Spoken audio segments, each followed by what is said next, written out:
자, 오늘은 우리 마가복음 1장을 펴시고 우리 마가복음 신약의 마가복음 1장 1절부터 5절까지를 함께 합독을 하겠습니다.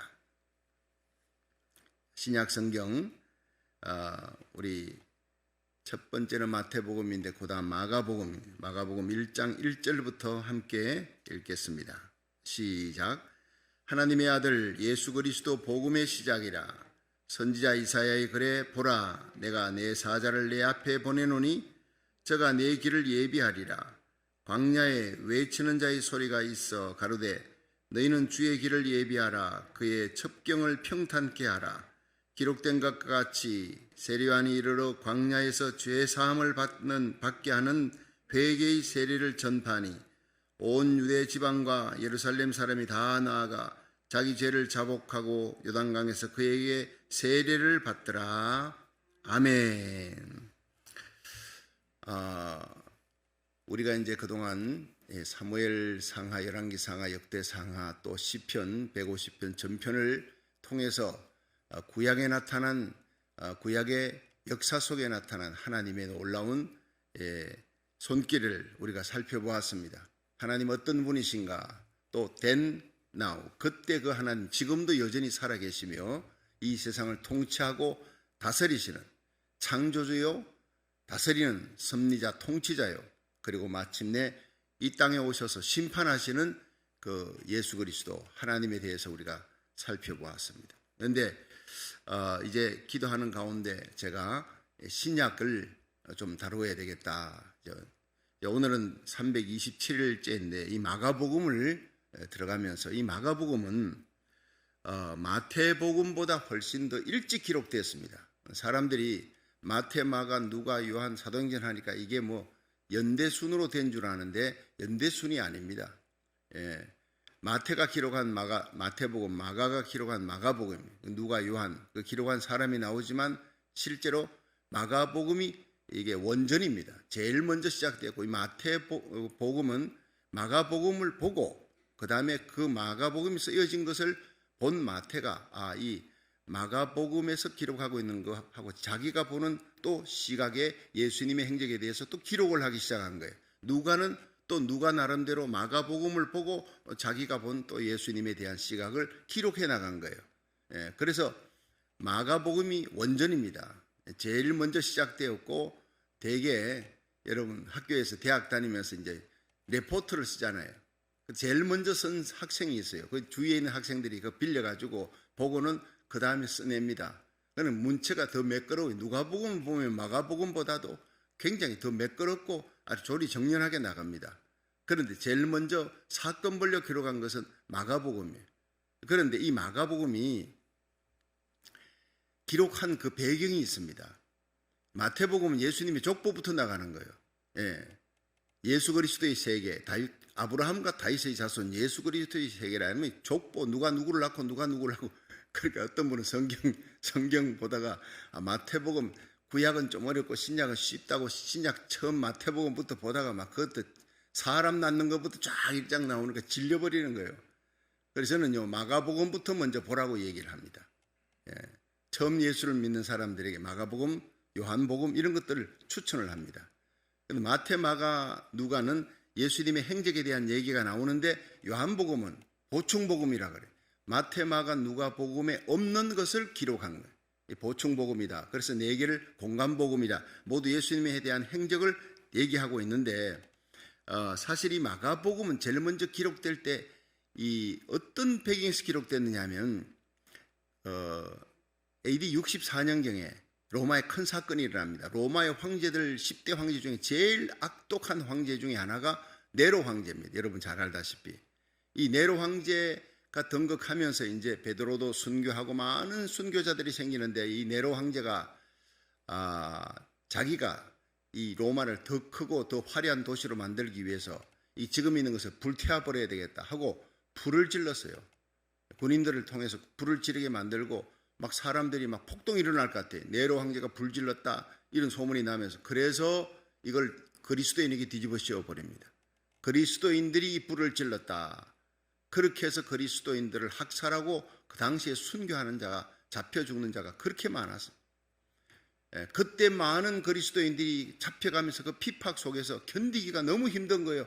그때 예수님의 가셨던 길, 의로운 예수님, 하나님의 아들 예수님 우리를 위해 십자가 가셨던 그 길이 어떤 길인가, 이걸 기록해야 되겠다. 그들에게 용기와 힘을 주고 순교할 수 있는, 절대 배교하지 않고 주님과 함께 십자가 지면 주님과 함께 부활한다. 이 예수님의 행적과 십자가와 부활 사건을 정확하게 전가하면서 그들에게 용기를 주고 하늘의 영광을 바라볼 수 있도록, 부활의 영광에 참여할 수 있도록 그들에게 용기와 힘을 줘야 되겠다. 이렇게 마가가, 당시의 마가는요, 이미 초대교회의 놀라운 지도자 중에, 상당히 중요한 지도자 중에 한 사람이었는데, 예수님께서 부활 성천하시고 난 다음에 그 다음 예수님께서 고도실이라 하지만 세월이 10년 20년 지나가는 거예요. 이 예수님께 들었던 말씀을 마가는 주로 베드로를 통해서 듣습니다. 가장 가까운 수지자 베드로를 통해서 이 마가가 모든 것들을 듣고 예수님에 대한 행적을 기록을 하는 거예요. 그래서 이것이 마가복음이 제일 먼저 시작된 겁니다. 이제 배경 설명은 충분히 되었고, 이런 상황 속에서 예수님이 소개를 하는데, 예수님은 섬김의 종이다. 그래서 마태복음은 왕의 복음이라 그럽니다. 구약에 왜 족보가 나오느냐? 구약에 이 예언된 메시아, 하나님의 아들, 구원자가 온다. 그분이 누구냐? 그분은 유다 지파에서 온다는 거예요. 유대인으로 온다는 거예요. 그 지파는 유다 지파에서, 아브라함과 다윗의 후손에서 온다. 이스라엘 백성들은 족보를 굉장히 중요시 여깁니다. 그러니까 이스라엘 백성들에게 복음을, 너희들이 기다리는 메시아가 예수 그리스도라, 이걸 얘기하기 위해서 족보를 쫙 나열하는 거예요. 그러니까 이방인들, 특히 로마 사람들에게는 이 이스라엘의 족보는 의미가 없는 거예요. 그러니까 마가복음은 로마 사람들에게, 이방인들에게 전하면서 그들에게 족보 얘기할 필요가 없으니까 마가복음 뭐로부터 시작하느냐? 세례 요한 얘기부터 나가는 거예요. 왕이 오면, 왕의 사신이 먼저 온다. 정권 대사가 와서, 여러분 한국에 예를 들어서 미국의 대통령이 온다 그러면요, 그 대통령이 가는 길을 닦기 위해서, 미리 준비하기 위해서 사절단이 먼저 와서 이 한국 땅에 가가지고 정부와 교섭을 하고, 대통령이 오면 갈 수 있는 길을 먼저 닦아놓고 교섭을 하는 거예요. 마찬가지로 왕 대신 예수님, 메시아, 구원자가 온다. 그냥 오겠습니까? 이 메시아가 오는 길을 예비하기 위해서 바로 전권 대사가 오는 거예요. 전권 대사가. 그 사람이 바로 누구냐? 세례 요한이라는 거예요. 근데 이 세례 요한에 대한 소개가 굉장히 놀랍습니다. 예수님에 대한 것만 구약에 예언된 것이 아니라 예수님 앞서와서 그 길을 닦고 예비하는 하나님의 사자 세례 요한도 구약에 예언이 된 사람이에요. 구약에 예언됐어요. 그러니까 오늘 이 성경을 이렇게 살펴보면요, 이사야 40장 3절에 바로 보라 내가 내 사자를 네 앞에 보낼 것이다, 이렇게 나옵니다. 그러니까 제일 먼저 등장한 이 세례 요한의 얘기가 마가복음의 1장에 나오지요. 마태복음 3장 3절에 그때 세례 요한이 이르러 유대 광야에 외치는 자의 소리가 있다. 너희는 주의 길을 예비하라. 그의 첩경을 평탄케 하라 하면서 막 사람들에게 세례를 줍니다. 회개케 하는 세례를 전파하니까 바리새인 사두개인들이 오니까 책망하는 거예요. 이 독사의 자식들아, 너희들 어떻게 세례를 받으려고 오느냐? 너희들 죄를 회개하라. 도끼가 나무 뿌리에 놓였으니 회개치 않은 열매마다 찍어 불에 던지우리라. 와, 그 말이 얼마나 거친지 몰라요. 얼마나 둘러서 얘기하는 게 없어요. 인정사정 보지 않고 막 그냥 수술을 해대는 의사처럼 하나님의 말씀을 그대로 선포하는, 세례받으러 오는 당시의 최고의 권력자들에게 독사의 새끼들아 하고 막 질타하면서 그들의 불의, 그들의 탐욕, 그들의 거짓을 막 그냥 책망하는 거예요. 그리고 심지어 헤롯 왕까지 가만두지 않습니다. 헤롯 왕이 이 마태복음 14장에 보면 그 아내 헤로디아가 동생의 아내예요. 자기 동생의 아내를 뺏었어. 그러니까 네가 잘못됐다 그러고 왕에게 막 질타를 해댑니다. 얼마나 통쾌한지 몰라요. 이게 바로 오늘 누구냐? 오늘 목사님의, 오늘 목회자의 모습이 바로 이런 모습이 돼야 된다는 거예요. 세상 권력에 굴하지 말라는 거예요. 자기가 깨끗해야 돼요. 그리고 세상을 향해서 빛이 되고 소금이 되고 세상을 향해서 외치는, 목숨을 걸고 외치는 선지자의 사명을 감당해야 된다는 거예요. 여러분, 세상이 잘못돼 가고 있는데 예수 천당만 얘기하고 있는 사람이 그러면 안 된다는 거예요. 제일 중요한 것이 뭐냐? 세례 요한에게는 예수님을 높이고 예수님을 전가하는 사명입니다. 그는 빛이 아니요 빛을 증거하는 자라. 예수님 증거자로 왔지만 이 세리요한의 마음에 엘리야의 심령을 가졌다. 아방 때 그 아방의 악정을 행하고 불의를 행하는 아합을 향해서 대적을 하고 싸우는 그런 목숨을 걸고 싸우는 엘리야의 모습이에요. 450명 이 아합을 등에 업고 바알 신상 무리 우상 숭배하는 이 무리들을 잡으려고 갈멜산 엘리야가 영적인 전투를 벌이잖아요. 왕의 권세를 얻고 있는 수많은 병사들이 엘리야가 불이 안 떨어지면 그는 그날 목 날아가는 겁니다. 목숨 걸고 불의의 세력에 대항하며 세상 권력에 대항하며 하나님의 뜻을 어그러뜨리는 자들 향해서 목숨 걸고 불을 토하듯이 질타하는 거예요. 이것이 바로 오늘날 살아가는 목회자의 모습이어야 하고 오늘날 살아가는 성도들의 모습이어야 될 줄로 믿으시길 바랍니다. 그래서 여러분 이제는 구약 성경의 얘기가 신약으로 접목되지면서 마가복음에 세리요한 같은 신자가 되라, 세리요한 같은 하나님의 종이 되라, 세리요한 같은 크리스찬이 되라. 저는 이 말씀을 들으면서 어제 얼마나 가슴이 뜨거웠는지 몰라요. 이 세리요한이 얼마나 위대한 사람이냐. 근데 세리요한하고 우리가 뭐가 다릅니까? 오늘날 예수님이 오시는 길을 예비하고 복음 전하며 믿지 않는 자들에게 준비시키는 사명이 바로 그리스도인의 사명이에요. 오늘 목회자뿐 아니라 모든 그리스도인이 바로 장로님, 권사님, 집사님 모든 성도들이 이 어둠의 시대에 선지자 역할을 감당하는 세례요한이 되기를 주의 이름으로 축원합니다. 그렇게 알고 이걸 보면요 가슴이 막 뜨거워지는 거예요. 회개가 되지는 거예요. 저는 이 말씀을 어제 읽으면서 읽다가 준비하다가 눈물 흘리고 얼마나 막 그냥 혼자서 부흥회를 했습니다. 여러분 마가복음 정말 잘 선택했다. 기도를 하면서 하나님 이제 구약 끝나고 뭘 하면 좋겠습니까? 계속 구약할까요? 하나님 이제 마가복음을 조명하면서 이 마가복음으로부터 우리에게 주어지는 귀한 말씀으로 큰 은혜 받는 역사 일어나기를 주의 이름으로 축원합니다. 마태복음에도 그렇게 얘기합니다. 누가복음 1장에도요 제사장 사가랴가 이제 분향하러 가는데 천사가 나타난 거예요. 가브리엘 천사가 나타나 네 안에 엘리사벳이 아들을 낳을 것이다. 주 앞에 큰 자가 될 것이다. 엘리야의 심령과 능력으로 주 앞에 앞서서 아비의 마음을 자식에게, 자식의 마음을 아비에게 돌이키게 하리라. 엘리야는요 돌이키는 자예요. 하나님께 돌이키는 자예요. 예수님도 이 엘리야의 심령을 갖고 온 세리요한을 인정했습니다. 그는 여인의 태에서 난 자 가운데 최고라 그랬어요.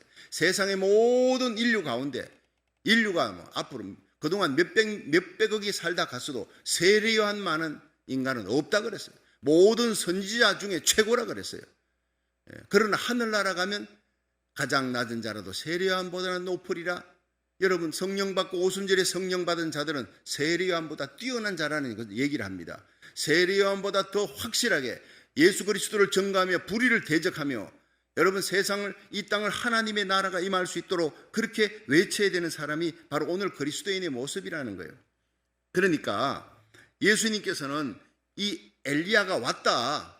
엘리야가 구약에 예언된 엘리야가 말라기에 예언된 엘리야가 왔다. 근데 사람들이 몰라보는데 그거 사실 세리요한이다. 세리요한이 엘리야의 심령과 능력으로 증거했다. 이거 가브리엘 천사장의 증거이고 예수님의 증거가 바로 세리요한에 대한 얘기예요. 요한복음 1장에는요 6절에 보면 하나님께로서 보내심을 받은 사람이 나서니 이름은 요한이라.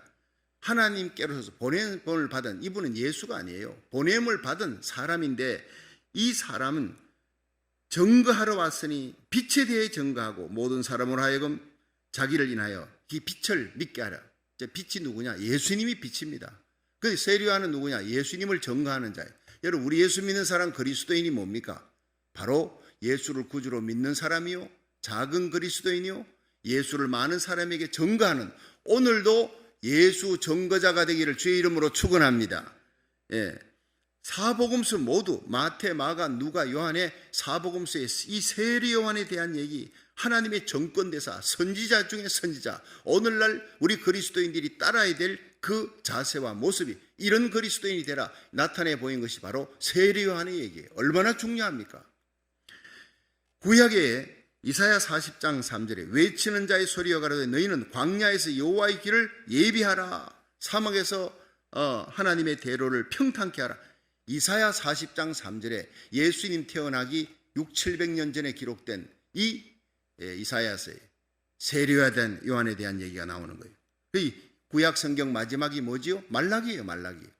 여러분, 이스라엘 백성들이 죄짓고 우상 숭배하고 그러다가 하나님 계명 어기고 하나님이 참다 안 돼서 그를 어디로? 마지막 시드기야 왕 기원전 587년에 망하고 남유다가 망하고 끌려가는 거예요. 바벨론에 끌려가 70년 만에 돌아오는 거예요. 그들이 돌아왔어요. 정말 하나님 앞에 뉘우쳐 회개하고, 그리고는 느헤미야가 또 총독이 스룹바벨이 와서 예루살렘 성벽과 성전을 세웁니다. 그리고 에스라가 대부흥을 일으킵니다. 눈물 흘리며 감격으로 하나님 성전 짓고 예배 드리고 하는데, 세월이 지나가면서 또 옛날 행태가 나오는 거예요. 그냥 가락으로 예배 드려, 형식으로 예배 드려, 우상 숭배에 빠져 계명을 어기고 또 이렇게 타락해가고 변질해가는 이스라엘 백성을 향해 성경 말라기. 여러분, 예수 그리스도 탄생하시기 전 바로 400년 동안의 어둠의 시대가 옵니다. 이 말라기는 마지막 선지자 말라기가 나타나서 너희들이 예배 드리는 거 이제 그만해라 시겐타이어다. 하나님이 너희들 그런 식으로 형식적으로 예배 드리는 거 하나님이 싫어한다. 너희들이 드리는 예배 제사, 그 병든 거 쩔뚝거리는 거 끌고 와가지고 총독에게 갖다 줘봐라. 총독이 바뀌었느냐? 만왕의 왕이신 하나님 앞에 그런 예배를 드리느냐? 성전에 못을 박아버려라. 들어가서 예배 드리지 마라. 여러분, 이 말라기의 외침이 오늘 이 시대를 향한, 그리스도인들을 향한 외침이 아니겠어요? 감격이 없는 예배, 하나님을 다만 하나님, 오직 하나님 사랑하며 섬기는 그런 자세로 드려지는 경배와 찬양의 예배가 아니면 하나님이 받지 않는다는 거예요. 이제 하나님께, 여러분, 코로나 팬데믹으로 말미암아 온 세상이 다들 참 코로나 팬데믹이 창궐한 이 시대에 예배를 어떻게 드려야 되느냐? 정말 목숨을 걸고 예배 드려야 되는 거예요. 여러분, 오늘 아침에 이렇게 신문을 보니까 LA 카운티에 그레이스 커뮤니티 처치 존 메가더 목사님 중심으로 한 그 많은 성도들이 방역이다, 코로나 바이러스 이런 것들로 인해서 예배당에 예배 드리지 마라, 이렇게 할 때도 이 교회는 예배를 계속 드렸어요. 그래가지고 결국 정부에서 티켓을 발부했습니다. 경고. 그러자 바로 법정투쟁 들어갔어요. 헌법이 명시하고 있는 예배, 하나님께 드리는 예배의 자유를 왜 박탈하느냐? 그러니까 싸워가 이긴 거예요. LA 카운티가 벌금 40만 불 내야 했습니다. 대법원에서 주정부, LA 카운티 주정부에서 각각 40만 불, 어마어마한 40만 불의 벌금을 내라. 80만 불을 변호사를 써서 교회가 싸운 거예요. 하나님 앞에 예배드리는 걸 방해하는 것은 우리가 싸운다. 한국 교회가 이걸 좀 본받아야 되는 것입니다. 아니, 문 닫아라 그런다고 순한 양처럼 닫아. 이 교회 피팍인지도 모르고. 술집은 왜 문을 열어? 술집은 지하철 버스 뽁닥거리는데 사람들이 모여 음식점은 다 그냥 그렇게 모이게 해놔놓고 왜 교회당만 문을 닫게 만드는 것입니까? 뻔히 보이는 피팍을 놓고 하나님의 종들과 성도들이 의분도 없습니까? 한국은 그래도 자유민주주의, 아직 헌법에 종교의 자유가 있다고요. 이 미국의 목사님들, 기독교인들 정말 훌륭합니다. 이 교회만 그렇게 나온 것이 아니에요. 그레이스 커뮤니티 처치 존 메가더 목사님과 함께 하베스트 교회, 사우스베이 연합 오순절 교회, 이런 교회들이 들고 일어나서 함께 법정 투쟁을 벌이는데, 기도하면서 우리도 기도했지 않습니까? 마침내 이겼어요. 이 모든 혜택을 미국 전역의 교회가 다 혜택을 보는 겁니다. 할렐루야. 와서 예배 다 드려도 되는 거예요. 이 마지막 때에 여러분들이 믿음의 장부가 되고 큰 용사가 되기를 주의 이름으로 축원합니다. 우리 주님 세운 교회는요, 그동안 1년 8개월 동안 하나님 앞에 예배 드리고 온라인 예배도 드리지만 현장 예배 드리고 다 하면서 어린아이까지 한 명도 걸리지 않았어요. 그 얼마 전에 여행 갔다 온 분이 한 명이 걸린 것 같다고 막 걱정하길래, 아이고, 이거 내가 한 명도, 우리는 기도하면서 예배 드리면 안 걸리다 했는데 어떻게 된 일인가 했더니 연락이 어제 온 거예요. 목사님, 그 병원에서 이게 검사를 잘못한 것 같아요. 네거티브가 나왔습니다. 온 가족들이 다 괜찮다고 나왔대요. 할렐루야. 그러면 그렇지. 여러분, 우리가 정말 시편 91편 날마다 외면서 하나님을 의지하고 하나님께 예배드리고, 하나님 나의 피난처요, 나의 요새입니다, 그렇게 하나님 앞에 예배드리는 성도들, 기도하는 성도들, 하나님이 새 사냥꾼의 올무에서 건져주리라. 극한 연병에서 건져주리라. 날개깃으로 덮어주리라. 하나님의 손방패 방패로 막아주리라. 믿으시기 바랍니다. 여러분, 천인이 내 옆에 만인이 내 우편에서 엎드러지는 재앙의 날에도 하나님이 너와 내 자녀들 지켜주리라. 네가 날 사랑한 적 내가 너를 건지리라. 네가 내 이름을 안 적 내가 너를 높이리라. 이 말씀 믿고 이제 이 시대는요, 이 어둠의 시대, 폐역한 시대, 피팍의 시대는 교회가 일어나 여러분 어둠을 싸워야 되는 거예요. 여러분 이 도덕을 무너뜨리려고 하는 평등법을 막아야 돼요. 목숨 걸고 막아야 돼요. 차별금지법 한국에서 막아야 되는 거예요. 공산화 시키고 토지 국유화 자유민주주의 없애려는 거 목숨 걸고 막아야 되는 거예요. 가만히 있어서는 안 되는 겁니다. 교회당 안에서 그저 산상수훈이나 읽고 성경만 강의하는 것이 아니라 하나님의 종들이 외쳐야 합니다. 세례요한처럼 외쳐야 하는 겁니다. 엘리야의 심령을 안고 아방을 대적하는 거예요. 헤로당이 잘못하면 헤로당을 대적해서 네 하나님 뜻대로 살아라고 결국 목배임 당해서 죽습니다. 그러나 죽음이 온다 할지라도 하나님의 종들은 의를 위해서 하나님 나라 의를 위해 하나님의 뜻을 전가하는데 목숨을 걸어야 될 줄로 믿으시기 바랍니다. 그것이 오늘날 이 세례요한의 역할, 구약의 엘리야의 역할이 바로 왕은 정치가들입니다. 정치 바로 하라. 잘하면 칭찬하고 못하면 경고 내리면서 바른 길로 가게 만드는 하나님이 균형을 잡혀준 선지자들이에요. 오늘날 교회가 바로 엘리야적이고 세례요한적이어야 된다는 거예요. 주의 종과 성도들이 세례요한처럼 의분을 안고 거룩함을 안고 거룩하게 살고 외치는 그런 하나님의 백성이 되기를 주의 이름으로 축원합니다. 그런 시대 끝에 말라기 4장 5절에 말라기가 피를 토하는 심정으로 보라, 여호와의 크고 두려운 날이 이르기 전에 이가 바로 예수님이 이 땅에 오시는 날, 내가 선지 엘리야를 너희에게 보내리니 그가 아비의 마음을 자녀에게 자녀의 마음을 아비에게로 돌이키게 하리라. 여러분, 하나님의 교회는요, 세상을 하나님께로 돌이키게 하는 역할을 하는 것이 하나님의 교회예요. 이 신구약 중간시대 말라기 선지자의 예언이 끝나고 400년 동안 침묵, 어둠입니다. 하나님의 소리, 하나님의 선지자들의 예언이 없었다고요. 그 어둠을 깨고 등장하는 인물이 있습니다. 그 사람이 바로 세례요한이었습니다. 이 세례요한을 향하여서 그가 바로 구약 말라기에 기록된 마지막에 기록된 엘리야였다라고 예수님이 얘기하고 천사장 가브리엘이 나타나서 이 사가랴에게 예배드리고 향단에서 향을 피우는데 갑자기 천사가 향단 우편에 나타나서 네 아내 엘리사벳에게 아들을 줄 것이다. 그 아들은 큰 자가 될 것이고 엘리야의 심령으로 하나님의 마음을 전득할 것이고 많은 백성들을 돌이키게 할 것이다. 자, 이 사실을 선포하고 그대로 된 거예요. 어떻게 되리까? 네가 네 아들 낳을 때까지 네 입이 벙어리가 될 것이다. 그렇게 된 거예요. 아들 낳고 난 다음에 그 입이 열렸잖아요. 여러분, 이 마지막 시대 이 놀라운 사건이 요한계시록 11장에 나타납니다. 여러분, 하나님의 성전이 제3성전 세워지게 됩니다. 예루살렘에. 그리고 난 다음에 두 정인이 굵은 베옷을, 하나는 엘리야 같은 사람, 하나는 모세 같은 사람이에요. 그리고 교회의 사명입니다. 42달 1260일 전 3년 반 동안 하나님의 복음을 외칩니다. 생명의 복음을 외치는데 그 입에, 그를 대적하면 그 입에 불이 나와서 소멸하고, 예언하는 날 동안 권세를 받아 하늘을 닫고 예언하는 날 동안 비가 오지 못하게 할 것이다. 이게 바로 구약의 엘리야가 했던 일. 세례요한이 그 권세를 받아서 하나님의 말씀을 외쳤던 이 사건이 바로 요한계시록 11장 예수님 재림전 적그리스도의 등장 전에 마지막 대부흥이 일어날 때 여러분 전 3년 반 환란을 통과하면서 교회가 해야 되는 일, 주의 종 엘리야 같은 주의 종들이 일어나고 모세 같은 주의 종과 성도들이 일어나서 외치는 거예요. 하늘을 닫아 비가 오지 않게 하고 말씀이 불이 되게 하며, 자, 이런 놀라운 일들이 끝난 후에 이 마지막 무적행으로부터 이 사탄의 세력이 올라옵니다. 그리고 엘리야를 죽입니다. 엘리야 같이 하나님 말씀 전가하는 주의 종을 죽입니다. 마지막에 순교입니다.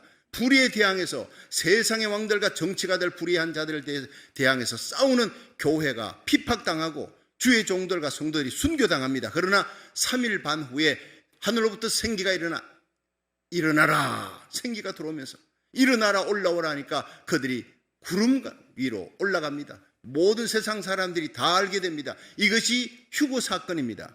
그리고 바로 이어서 요한계시록 11장 15절 일곱째 천사, 일곱째 나팔 부는 천사가 나팔로 부니 이 세상 나라가 그리스도의 나라가 되었다. 이미 그리스도인들은 슬기로운 다섯 처녀 엘리야같이 하나님의 복음을 전하며 세례요한처럼 외쳤던 주의 종들은 다 들림받고 난 다음에 무서운 대환란으로 들어가게 된다.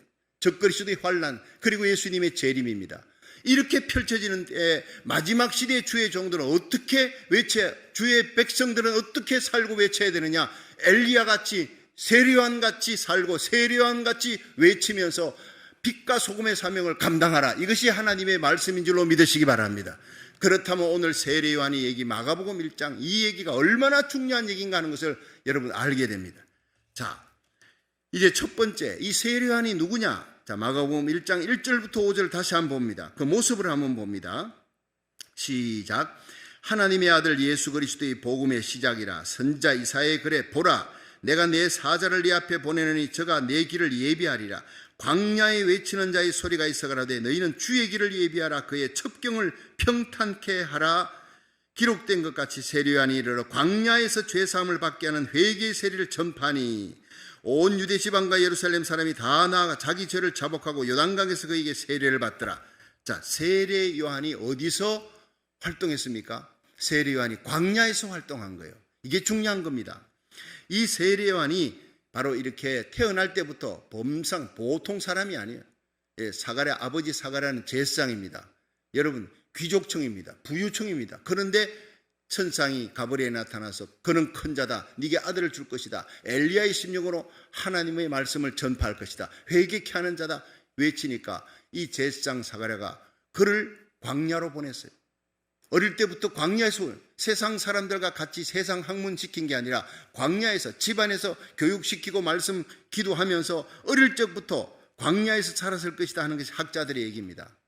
아마 광야에 에셈파가 있는데 거기서는 이 사해 동쪽 쿰난 동굴 이런 곳에서 이 부부가 이쪽 남편은 이쪽 아내는 이쪽 들어가면서 그들은 한평생을 옷 한 벌 갈아입는 옷도 없이 그 당시 약대 털옷은 천민들이 가난한 자들이 입는 약대 털옷 입고 이 허리띠 띠고 그들이 먹는 것은 광야에 있는 식물입니다. 광야에 뭐가 있습니까? 광야에서 얻을 수 있는 식물을 먹고 박한 식물을 먹고 검욕 절제하면서 메시아가 오기를 기도하는 사람들이 에셈파였는데 바로 세례요한이 에셈파에 있는 사람들과 너무나 흡사한 모습을 하고 있었다는 거예요. 약대 털옷. 그래서 어떤 목사님이 이 얘기를 했어요. 이 세례요한이 우리들이 요즘 뭐라면 무수탕 같은 것을 입고 있다. 그건 아마 농담일 겁니다. 여러분 무수탕은 엄청 비쌉니다. 수천 불짜리. 그런데 당시에 이 약대 털옷은요 가난한 사람들이 부드러운 옷을 입을 수가 없고 비단 옷이나 이런 걸 입을 수가 없으니까 약대 털옷 같은 것을 기워가지고 그걸 한평생 입고 사는 거예요. 이불같이. 그걸 또 입고 살고 덮고 이불처럼 그리고는 옷처럼 해가 한 벌밖에 단벌 갖고 살아가는 거예요.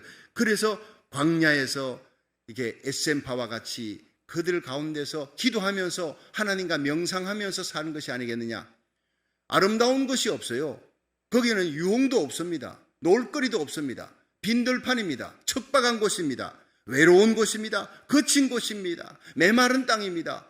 황량한 벌판입니다. 거기에서 바라볼 것은 하늘밖에 없다는 거예요. 밤하늘의 별을 바라보고 하나님께 기도하고 낮에 태양을 맑은 하늘을 바라보면서 새소리를 들으면서 하나님께 기도하는 것밖에 없어요. 하나님과 영적인 교제하기에 제일 좋은 것은 바로 광야입니다. 그래서 저는 한국에 있을 때 아주 연초에 되면은 교회 목회를 놓고 한 3일 정도 이렇게 기도원에 가서 기도원에 올라가 보면 완전 광야입니다. 밤하늘의 별이 그렇게 아름다울 수가 없어요. 기도굴에 들어가서 금식하고 기도하면서 한 해 동안 목회할 것을 하나님 앞에 이렇게 계속 얘기를 나누면서 생각하는 영적 교제, 기도하는 시간이에요. 하나님은 때로 하나님의 종을 선택해서 훈련시킬 때 광야로 내보내는 거예요. 외로운 땅, 거친 땅, 메마른 곳에 혹독하게 훈련시킵니다. 사람 의지하지 말라고, 세상 기쁨 찾지 말라고, 외롭고 거칠고 메마른 땅이지만 거기서 외롭게 하나님만 바라보고 내가 의지할 수 있는 모든 것을 다 뺏어갑니다. 내가 내놓지 않으면 다 뺏어가서 하나님만 바라보게 하시는 하나님. 여러분 우리가 일부러 저기 빅베어 산에 가서 기도 안 해도 괜찮아요. 하나님이 우리를 내 가정에서, 내 집에서도, 하나님께서 내 직장에서도 기도구를 만들어 골방 기도하는 그 자리가 광야가 되기를 주의 이름으로 축원합니다. 사람과 의논하지 않아 하나님께 기도하는 시간, 그건 광야입니다. 광야 학교는요, 하나님이 주시는 축복의 학교예요. 광야 학교를 통과한 주의 종들이 이 마지막 시대에 엘리야처럼 세리야처럼 쓰임받아요. 목사라고 다 목사 아닙니다. 광야 학교를 통과하지 못한 사람은 결국에는요, 이 세상 기쁨 쫓아갑니다. 안일과 기쁨 쫓아 십자가 벗어버리고 그리스도의 종의 모습이 아니에요. 세상 사람들의 종의 모습으로 살다가 그냥 하나님께로부터 멀어지는 겁니다. 저는 제 친구 신학교 다닐 때 동기들 간증을 들어보면요, 어떤 사람은 대령 출신입니다. 그런데 그만두고 하나님이 다 뺏어갔어. 질병과 아픔으로 결국은 기도원에 가서 눈물 콧물 쏟으며 회개하고 또 이렇게 신학하게 됐어. 또 어떤 사람은요, 회사하면서 큰 부를 이루었습니다. 하루아침에 하나님이 다 부도나서 다 뺏어갔어요. 근데 기도원에 가서 참 기도원도 좋은 일 많이 해요. 예, 마지막에 광야가 기도원으로 들어가. 형사범이 돼서 형사들에게 쫓기게 생겼으니 잡히면 감옥에 들어가니 거기 숨어 있으면서 예수 믿지 않던 불교 신자가 거기서 말씀 듣고 회개하고 예수 믿고 눈물 콧물 쏟으면서 하나님 영광을 위해 살겠습니다. 그래서 신학 들어가 별별 사람들이 간증 들어보면 세상 것 다 뺏기고 광야 학교에 들어가 여러분 다 뺏긴 후에 외롭게 된 후에 처절하게 회개하면서 척박한 땅에서 나는 죽고 내 안에 그리스도만 살아. 그래서 신학교를 들어왔어요. 그 후로요, 목숨 걸고 복음을 전하며 그런 사람들이 목회를 잘합니다. 사나 죽으나 내 몸에서 그리스도가 존귀되게 하기 위해. 어떤 전도사님은요, 개척을 했대. 신학 공부하면서 개척을 했는데 새벽기도 나가니까 교인들이 한 명도 어느 날 진눈급이 내리고 비가 오는 날인데 성도들이 안 나오는 거예요. 혼자서 강단에서 예배를 시작했습니다. 찬송을 부릅니다. 겟세마네 동산에 주를 생각할 때에 근심이나 걱정을 사양할 수 있으랴. 나를 항상 버리고 주를 따라가겠네. 그 노래를 부르면서 하염없이 울었다는 거예요. 주님 따라가는 길이 척박하고 외로운 길, 아무도 없는 텅 빈 교회당에서 혼자 예배를 드리면서 그렇게 목 놓아 울면서 주님은 이 외로운 길을 먼저 가셨지요. 억울한 길, 고난의 길, 세상 기쁨 다 버리고 40일 금식하며 광야에서 십자가 지시기 위해 기도하면서 시작하셨던 예수님의 길, 그 길을 세리 요한이 따라가고 수많은 선자들이 따라간 그 길을 나도 걷게 해주시니 감사합니다. 여러분, 모든 것 빼앗길 때 감사하시고 외로운 광야 학교에서 거친 땅에서 하늘을 바라보면서 하나님과 영적인 교제를 나누는 거룩한 백성 되기를 주의 이름으로 축원합니다. 사나 죽으나 내 몸에 그리스도만 보이는 거예요. 약대 토롯을 입었어요. 메뚜기 석청. 여러분, 아주 척박한 음식을 먹습니다. 석청이 꿀이니까 뭐 좋겠거니, 여러분 돌에서 나온 꿀이 뭐가 그렇게 좋겠습니까? 그런 것들을 먹으면서 오직 단 한평생 의복이 한 벌밖에 없어. 이 얘기를 하면서 제가 제 서재에 들어가서 여러분 옷장의 문을 또 열어봤더니 여러분 넥타이가 그렇게 많고 이 약대 토롯을 입고 한평생을 지냈던 엘리야의 심정을 가진 세리 요한을 바라보면서 생각하며 제가 얼마나 눈물 흘리면서 나는 그래도 부유하게 사는구나. 입을 옷들이 얼마나 많냐. 넥타이, 내가 내 손으로 넥타이 산 거는 없습니다. 다 선물 받은 거예요. 그런 것들이 줄줄이 널려 있는 것을 보면서 나는 그래도 매일 새벽 옷 갈아입고 하나님 말씀 강단하잖아요. 강단에서 선포하는데 회개했습니다. 정말 내가 정말 주님의 길을 제대로 따라가고 있는가? 버려진 외로운 땅에서 옷 한 벌 가지고 오직 하나님의 복음을 전하며 불의에 대항하면서 목숨을 걸었던 세리 요한의 길을 걸어가고 있는가? 지금이라도 늦지 않았다 회개하며 주의 길을 걸어가며 이 믿음의 선열들의 길을 걸어가야 되겠다. 하나님과 깊은 영적인 교제를 하며 주의 음성을 들으려면 세상에서 버려진 광야길에서 이 강단, 이 십자가가 여러분이 무릎 꿇고 기도하는 그 자리가 바로 우리의 광야가 되기를 주의 이름으로 축원합니다.